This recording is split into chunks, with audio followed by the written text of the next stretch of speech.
बंधुगण आउ एक नुआ वीडियो को आपण मानक स्वागत। आज वीडियो माध्यम आम ओडिशार मुख्यमंत्री मान विषय में जानिबा।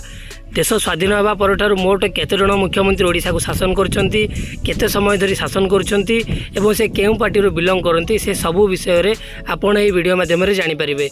तो वीडियो को शेष पर्यंत निश्चय देखंतु। चलंतु आज वीडियो आरंभ करबा। तो प्रथम आसुछंती डॉक्टर हरेकृष्ण महताब, जे कि ओडिशार प्रथम मुख्यमंत्री अटंती। से 15 अगस्त 1947 रु 12 मे 1950 पर्यंत ओडिशार मुख्यमंत्री होइतिले। से मोट 1001 दिन धरी ओडिशा को शासन करथिले एवं से इंडियन नेशनल कांग्रेस रु बिलोंग करती। परवर्ती मुख्यमंत्री होउछंती नवकृष्ण चौधरी, जे कि 12 मे 1950 रु 19 अक्टोबर 1956 पर्यंत ओडिशार मुख्यमंत्री होइतिले।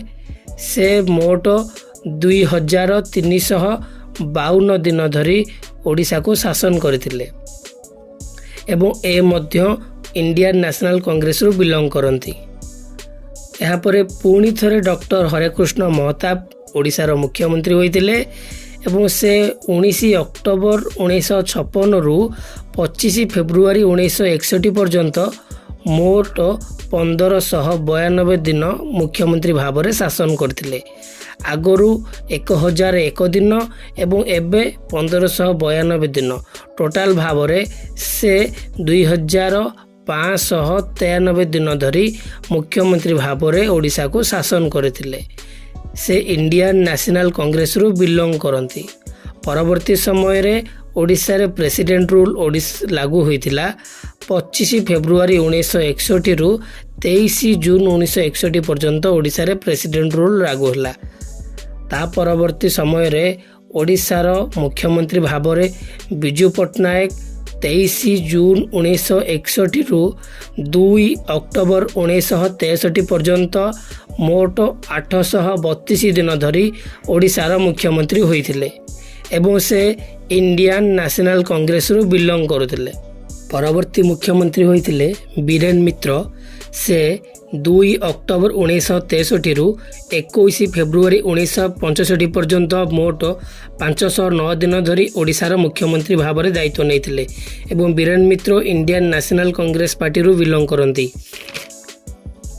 परवर्ती मुख्यमंत्री हेले सदाशिव त्रिपाठी, जे कि 21 फेब्रुआरी 1965 रु 8 मार्च 1967 पर्यंत मोट 746 दिन धरी मुख्यमंत्री भाव में कार्य करथिले एवं सदाशिव त्रिपाठी इंडियन नेशनल कांग्रेस रु बिलोंग करती। परवर्ती मुख्यमंत्री भाव में राजेंद्र नारायण सिंहदेव 8 मार्च 1967 रु 9 जनवरी 1971 पर्यंत मुख्यमंत्री भाव में दायित्व नेइतिले। से मोट 1403 दिन धरी शासन करथिले एवं से स्वतंत्र पार्टी रु बिलोंग करती। परवर्ती समय रे पुणी थे ओडिशा रे प्रेसिडेंट रूल लागिथिला 11 जनवरी 1971 रु 3 एप्रिल 1971 पर्यंत। तापरे परवर्ती मुख्यमंत्री हेले विश्वनाथ दास। से 3 अप्रैल 1971 रु 14 जून 1972 पर्यंत मोट 439 दिन धरे मुख्यमंत्री होइतिले। से इंडिपेंडेंट थिले। विश्वनाथ दासंग परे आसिले नंदिन शतपथी, जे कि 14 जून 1972 रु 3 मार्च 1973 पर्यंत मोट 263 दिन मुख्यमंत्री भाव में दायित्व नेइतिले एवं ए थिले ओडिशार प्रथम महिला मुख्यमंत्री। से इंडियन नेशनल कांग्रेस रु बिलोंग करती। नंदिनी शतपथी परे प्रेसिडेंट रूल लागू होइतिला 3 मार्च 1973 रु 6 मार्च 1974 पर्यंत। तापरे परवर्ती समय रे पुणी थरे नंदिनी शतपथी ओडिशार मुख्यमंत्री होइतिले। से 6 मार्च 1974 रु 16 डिसेम्बर 1976 पर्यंत मोट 1016 दिन धरी मुख्यमंत्री भाव में काम करथिले। आगुरु 263 दिन एवं एबे 1016 दिन सर्वमोट से 1279 दिन धरी ओडिशा को शासन करथिले एवं से इंडियन नेशनल कांग्रेस रु बिलोंग करती। तांको परे पुणी थरे ପ୍ରେସିଡେଣ୍ଟ ରୁଲ୍ ଲାଗିଥିଲା 16 ଡିସେମ୍ବର 1976ରୁ 29 ଡିସେମ୍ବର 1976 ପର୍ଯ୍ୟନ୍ତ। ପରବର୍ତ୍ତୀ ମୁଖ୍ୟମନ୍ତ୍ରୀ ହେଲେ ବିନାୟକ ଆଚାର୍ଯ୍ୟ। ସେ 29 ଡିସେମ୍ବର 1976ରୁ 30 ଏପ୍ରିଲ 1977 ପର୍ଯ୍ୟନ୍ତ ମୋଟ 123 ଦିନ ଧରି ଓଡ଼ିଶାର ମୁଖ୍ୟମନ୍ତ୍ରୀ ହୋଇଥିଲେ। ସେ ଇଣ୍ଡିଆନ୍ ନ୍ୟାସନାଲ୍ କଂଗ୍ରେସରୁ ବିଲଙ୍ଗ କରନ୍ତି।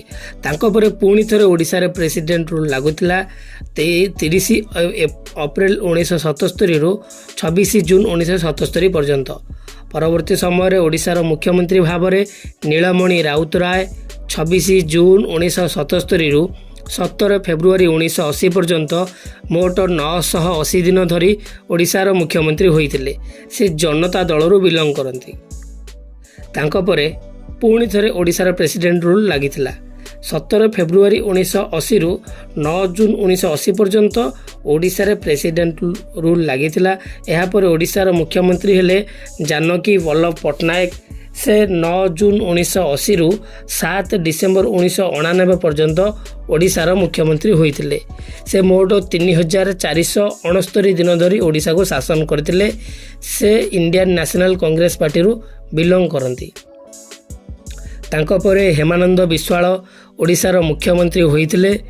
ସେ 7 ଡିସେମ୍ବର 1989ରୁ 4 ମାର୍ଚ୍ଚ 1990 ପର୍ଯ୍ୟନ୍ତ ମୋଟ 89 ଦିନ ଧରି ଓଡ଼ିଶାର ମୁଖ୍ୟମନ୍ତ୍ରୀ ଭାବରେ ଦାୟିତ୍ୱ ନେଇଥିଲେ। ସେ ଇଣ୍ଡିଆନ୍ ନ୍ୟାସନାଲ୍ କଂଗ୍ରେସରୁ ବିଲଙ୍ଗ କରନ୍ତି। ପରବର୍ତ୍ତୀ ମୁଖ୍ୟମନ୍ତ୍ରୀ ହେଲେ ବିଜୁ ପଟ୍ଟନାୟକ। ବିଜୁ ପଟ୍ଟନାୟକଙ୍କର ଏହା ଥିଲା ଦ୍ୱିତୀୟ ଥର ମୁଖ୍ୟମନ୍ତ୍ରୀ ହେବାର। ସେ 5 ମାର୍ଚ୍ଚ 1990ରୁ 15 ମାର୍ଚ୍ଚ 1995 ପର୍ଯ୍ୟନ୍ତ ଓଡ଼ିଶାର ମୁଖ୍ୟମନ୍ତ୍ରୀ ହୋଇଥିଲେ। ବିଜୁ ପଟ୍ଟନାୟକ ଆଗରୁ 832 ଦିନ ଓଡ଼ିଶାର ମୁଖ୍ୟମନ୍ତ୍ରୀ ହୋଇଥିଲେ, ଆଉ ଏବେ 1837 ଦିନ ଓଡ଼ିଶାର ମୁଖ୍ୟମନ୍ତ୍ରୀ ହୋଇଥିଲେ। ସେ ସର୍ବମୋଟ 2669 ଦିନ ଧରି ଓଡ଼ିଶାର ମୁଖ୍ୟମନ୍ତ୍ରୀ ଭାବରେ କାର୍ଯ୍ୟ କରିଥିଲେ ଏବଂ ସେ ଜନତା ଦଳ ପାର୍ଟିରୁ ବିଲଙ୍ଗ କରନ୍ତି।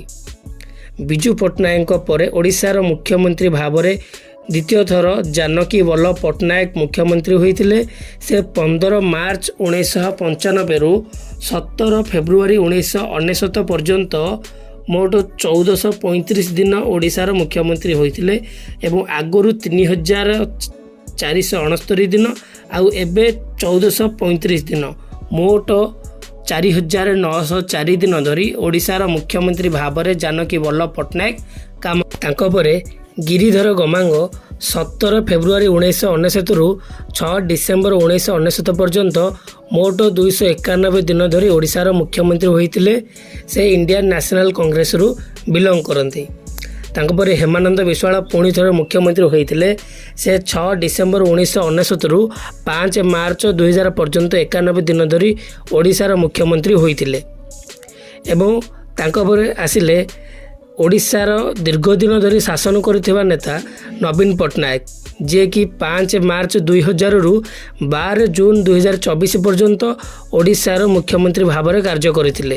ନବୀନ ପଟ୍ଟନାୟକ ସର୍ବମୋଟ 8865 ଦିନ ଧରି ଓଡ଼ିଶାକୁ ଶାସନ କରିଥିଲେ। ସେ ବିଜୁ ଜନତା ଦଳରୁ ବିଲଙ୍ଗ କରନ୍ତି। ତାଙ୍କ ପରେ ଆସିଲେ ମୋହନ ଚରଣ ମାଝୀ, ଯିଏକି ବର୍ତ୍ତମାନର ମୁଖ୍ୟମନ୍ତ୍ରୀ ଅଟନ୍ତି। ସେ 11 ଜୁନ 2024ରୁ ଓଡ଼ିଶାର ମୁଖ୍ୟମନ୍ତ୍ରୀ ଭାବରେ କାର୍ଯ୍ୟରତ ଅଛନ୍ତି। ସେ ବିଜେପିରୁ ବିଲଙ୍ଗ କରନ୍ତି।